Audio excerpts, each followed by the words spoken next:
Hey guys, just want to do a quick video for you on what I believe is one of the easiest, least cost, no fail muffin mix right here. This little box cost me 60 cents. How do you beat that? And very simple to make, Jiffy corn mix. They have it in a few varieties. They have a vegetarian bit, but again, you're looking at this as a base. Okay, they've been in business since 1930. It's a corn muffin mix. Okay, um, a serving is 2 muffins. This makes 6 muffins. 60 cents.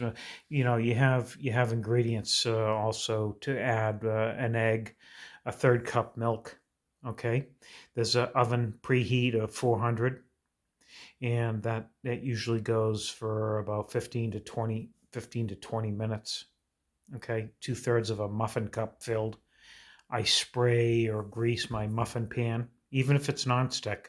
Okay, and one thing I do add is butter. So for a box like this, I'll put a quarter stick of butter melted and mix it in.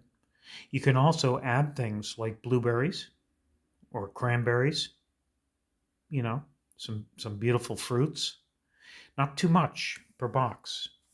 Maybe an eighth of a cup of fruit, dry fruit. Okay, and that's about it. So this is a fail-safe corn muffin mix. You can play with it. Remember, use it as a base. Um,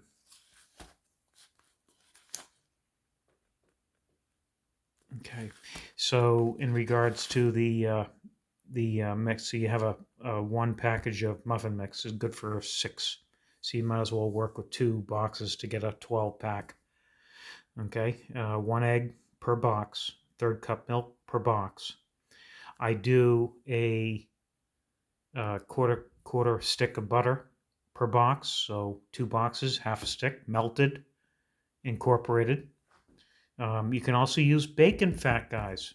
Bacon fat's a beautiful natural fat, you know. And again, you can incorporate some cinnamon, some pumpkin spice, and blueberries or cranberries or bananas and all sorts of beautiful fruits. Okay, and then you can sprinkle on top some things. But anyhow, there's your product. Have fun, enjoy. Bye now.